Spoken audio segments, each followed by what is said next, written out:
I'm going to start this video off with a side note, because it's always fun to have a little bit introspection. You might notice my face is slimming down a little bit, or at least it seems when I look at video of myself. But I finally got back down into the 180s. I've been working out and busting ass, and as dumb as this sounds, it actually feels really good not to have a dad bod, especially when I don't have any kids. I mean, the cars are my kids, but let's be honest, that's not very attractive.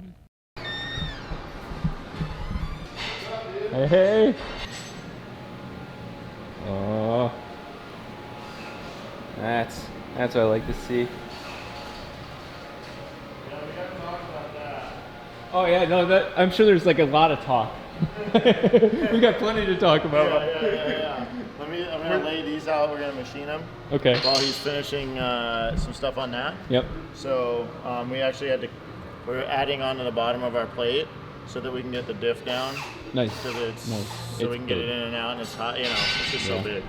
So we don't have ground clearance problems because the frame's so high, the bodies. Yeah. So. You can see it right here. This is going to ultimately be a 930 CV shaft, and then another little stub right there with this 930 where these bolts are. Oh boy.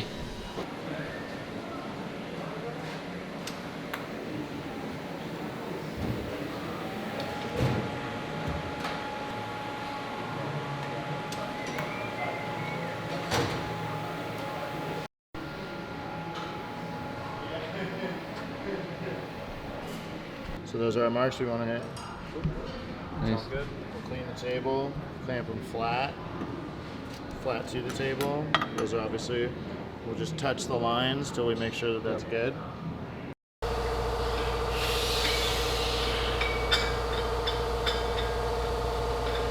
We're definitely notching them, right? What's that? Yeah. Yeah. No, I figured as soon as we set that down, it's like, okay, we got some magic to do.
So I have a couple concerns here. So we'll start with this. Okay. This is too high to ever get to that with a two-piece drive shaft. The angle's pretty The extreme. angle's aggressive. It will cut right across these header tubes. Yep. You won't be able to put a header on it. And then it's right here at your intake tubes. It's going to cover that too. Yeah. So this will not work here. And then what I was thinking is, you said you flipped this, right? Yep. It's upside down. So another part of that problem, this is a front wheel drive diff, right? It's out at the front of the car. It's out of the rear of a car. It's flipping it upside down, you're pushing the pinion, not pulling the way it's designed. You're on the wrong side of it. You're on the weak side of it. Okay. It won't last. Yeah. So that really needs to be flipped back over with the right ring and pinion put in it. So we built this part, but for the other direction, flipped this, put this down here. Now we're running frame rail. We can make that with the carrier bearing back to the back. And we don't get in the way of any of the headers. And we're under the And heat. so now we're under the heat. Yeah, I think we'll still have to make a new header.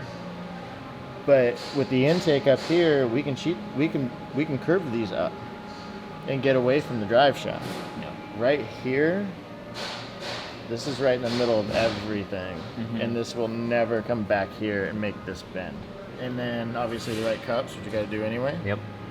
And then what's cool about that is this thing is square. The holes are off side to side, but you could flip this and do this and then make a new cover at one point that does it right, but you don't change this surface, you don't change the height. Everything you've already figured out is still the same. Yeah. And then all we do is, but you think about when you flip that, you're going to drop that down to here. Yeah. It's easier to take the header up over that than vice versa. To me, that would be like the wiser way to go about it. Yeah. Because then you can change the drive shaft from underneath. Which is sexy. If you ever do this, changing a drive shaft would be a disaster. Yeah.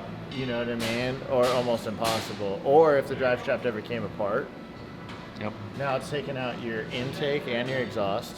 Or if it's down here, it might get your exhaust, but it's not going to rip all this stuff off. Yeah. This stuff's heavy wall.